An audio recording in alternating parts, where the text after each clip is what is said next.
Hello दोस्तों, स्वागत है आप सभी को हमारे यूट्यूब चैनल आनंद एजुकेशन डीपीएसपी में। तो आज हम लोग देखेंगे हिंदी के 20 के दांत के सभी इम्पोर्टेंट क्वेश्चंस को। तो चलिए हम लोग शुरू करते हैं।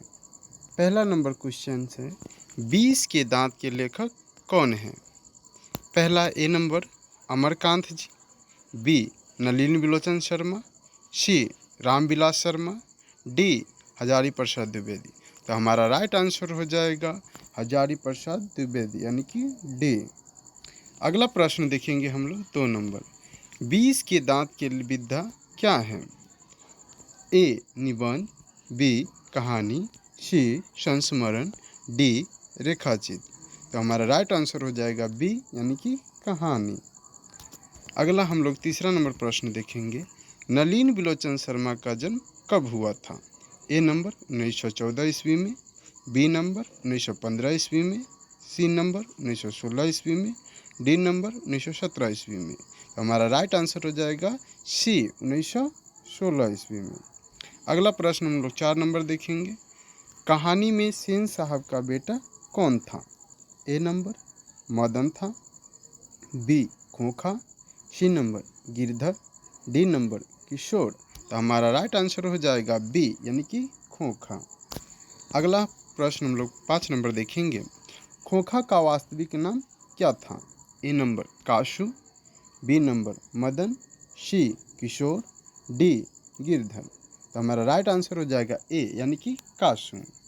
अगला प्रश्न हम लोग 6 नंबर देखेंगे, खोखा किसका बेटा था?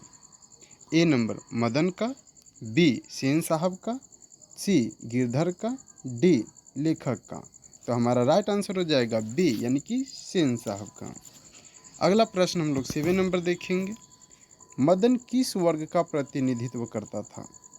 ए अमीर वर्ग, बी मजदूर वर्ग, सी मध्यम वर्ग, डी सामंत वर्ग। तो हमारा राइट आंसर हो जाएगा सी यानी कि मध्यम वर्ग। अगला प्रश्न हम लोग 8 नंबर देखेंगे, कहानी में मदन और खोखा के बीच लड़ाई किस बात के लेकर हुई?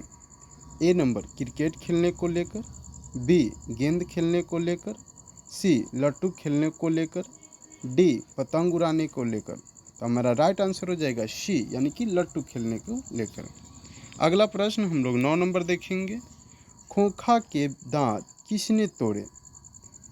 आगे आंसर है, ए सेन साहब ने, बी गिरधर ने, डी सी मदन ने, डी किशोर ने। तो हमारा राइट आंसर हो जाएगा सी यानी कि मदन ने। अगला प्रश्न हम लोग 10 नंबर देखेंगे, मदन ने खोखा के कितने दांत तोड़े? ए 1, बी 2, सी 3, डी 4। तो हमारा राइट आंसर हो जाएगा बी यानी कि 2। अगला प्रश्न हम लोग 11 नंबर देखेंगे, सेन साहब की कितनी लड़कियां थीं? ए 2, बी 3, सी 4, डी 5। तो हमारा राइट आंसर हो जाएगा डी यानी कि 5। अगला प्रश्न हम लोग 12 नंबर देखेंगे, सेन साहब का लड़का खोखा कैसा था? ए बहुत शांत, बी बहुत विनम्र, सी बिगड़ा हुआ, डी बहुत गरीब। तो हमारा राइट आंसर हो जाएगा सी यानी कि बहुत बिगड़ा हुआ। अगला प्रश्न है हम लोगों का 13, 20 के दांत कहानी में किस वर्ग के अहंकार पर प्रहार किया गया है? ए गरीब वर्ग, बी अमीर वर्ग, सी किसान वर्ग, डी मजदूर वर्ग। तो हमारा राइट आंसर हो जाएगा बी यानी कि अमीर वर्ग। हमारा अगला प्रश्न है 14 नंबर, कहानी का मुख्य विषय क्या है? ए नंबर धार्मिक भावना, बी वर्ग भेद और सामाजिक विषमता, सी प्रकृति प्रेम, डी देश प्रेम। तो हमारा राइट आंसर हो जाएगा बी वर्ग भेद और सामाजिक विषमता। अगला प्रश्न हम लोग 15 नंबर देखेंगे, 20 के दांत शीर्षक किस ओर संकेत करता है? ए सांप के दांतों की ओर, बी सामाजिक अहंकार और शोषण की ओर, सी बीमारी की ओर, डी पशु पक्षियों की ओर। तो हमारा राइट आंसर हो जाएगा बी, सामाजिक अहंकार और शोषण की ओर। अगला प्रश्न हम लोग 16 नंबर देखेंगे। कहानी में खोखा किसका प्रतीक माना जा सकता है? ए, गरीब किसान का, बी, अमीर परिवार के बिगड़े बच्चे का, सी, मजदूर का, डी, शिक्षक का। तो हमारा राइट आंसर हो जाएगा बी, अमीर परिवार के बिगड़े बच्चे का। अगला प्रश्न है हमारा 17 नंबर। मदन ने खोखा के साथ क्या किया? ए, उसे माफ़ कर दिया, बी, उससे दोस्ती कर ली, सी, उसके दांत तोड़ दिए, डी, उसे घर पहुंचा दिया। तो हमारा राइट आंसर हो जाएगा सी, उसके दांत तोड़ दिए। अगला प्रश्न है हमारा 18 नंबर। 20 के दांत कहानी के माध्यम से लेखक ने किस पर व्यंग किया है? ए नंबर, शिक्षा व्यवस्था पर, बी, अमीरों के झूठे अहंकार पर, सी, किसानों पर, डी, साहित्यकारों पर। तो हमारा राइट आंसर हो जाएगा बी, अमीर के झूठे अहंकारों पर। अगला प्रश्न है हमारा 19 नंबर। नलिन बिलोचन शर्मा मुख्यतः किस रूप में प्रसिद्ध हैं? ए, कवि, बी, कहानीकार और आलोचक, सी, वैज्ञानिक, डी, पत्रकार। तो हमारा राइट आंसर हो जाएगा बी, कहानीकार और आलोचक। अगला प्रश्न हमारा 20 नंबर है। कहानी में मदन और खोखा की लड़ाई किस सामाजिक अंतर को दिखाती है? ए, भाषा का अंतर, बी, अमीरी गरीबी का अंतर, सी, धर्म का अंतर और डी, क्षेत्र का अंतर। तो हमारा राइट आंसर हो जाएगा बी, गरीबी अमीरी का अंतर।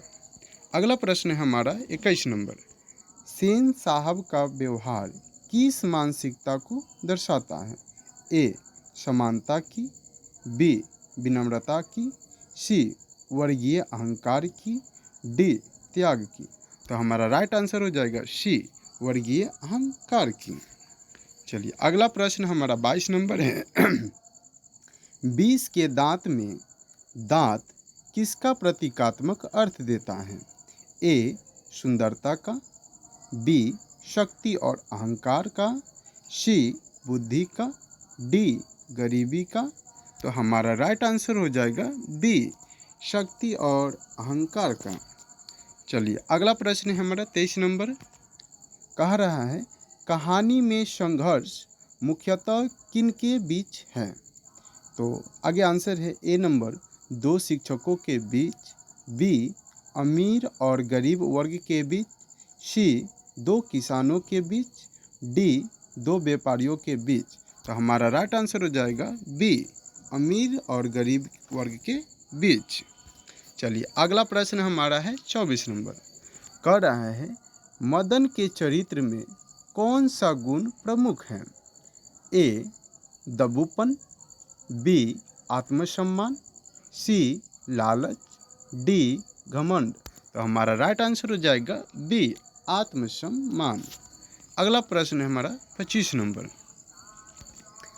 खोखा के बिगड़ने का प्रमुख कारण क्या था? यानी खोखा जो है अपने माँ बाप के जो है ज़्यादा लाड़ प्यार के कारण वो बिगड़ गया था। ठीक है। ए नंबर है हमारा गरीबी, बी, माता पिता का अधिक लाड़ प्यार, सी, विद्यालय, डी, मित्रों की संगति। तो हमारा राइट आंसर है बी, माता पिता का अत्यधिक लाड़ प्यार। चलिए अगला प्रश्न है हमारा 26 नंबर। 20 के दांत कहानी किस सामाजिक समस्या को उजागर करती हैं? ए नंबर, बेरोजगारी को, बी, वर्ग विभेद को, सी, अशिक्षा को, डी, जनसंख्या को। तो हमारा राइट आंसर हो जाएगा डी, वर्ग विभेद को। अगला प्रश्न हमारा 27 नंबर है। कहानी में कमजोर वर्ग का प्रतिनिधि कौन करता है? ए, सेन साहब, बी, खोखा, सी, मदन, डी, सेन साहब की लड़कियां। तो हमारा राइट आंसर हो जाएगा सी, यानी कि मदन। अगला प्रश्न है हमारा 28 नंबर। सेन साहब अपने बेटे खोखा को किस प्रकार देखते हैं? ए नंबर, सामान्य बच्चे की तरह, बी नंबर विशेष और लाडले बच्चे की तरह, सी नंबर शत्रु की तरह, डी नंबर गरीब बच्चे की तरह। तो हमारा राइट आंसर हो जाएगा बी, यानी कि विशेष और लाडले बच्चे की तरह। अगला प्रश्न हमारा 29 नंबर कर रहा है 20 के दांत का संदेश क्या है। ए नंबर धनी ही सबसे बड़ी शक्ति है, बी सामाजिक समानता और मानवीयता आवश्यक है, सी बच्चों को खेलना नहीं चाहिए, डी अमीरों का सम्मान नहीं करना चाहिए। तो हमारा राइट आंसर है बी सामाजिक असमता और मानवीय आवश्यक है। अगला प्रश्न हमारा 30 है कहानीकार ने किसके माध्यम से सामाजिक विषमता को उजागर किया है। तो पहला हमारा आंसर है प्राकृतिक दृश्य, दूसरा बच्चों के संघर्ष, सी युद्ध और डी यात्रा वर्णन।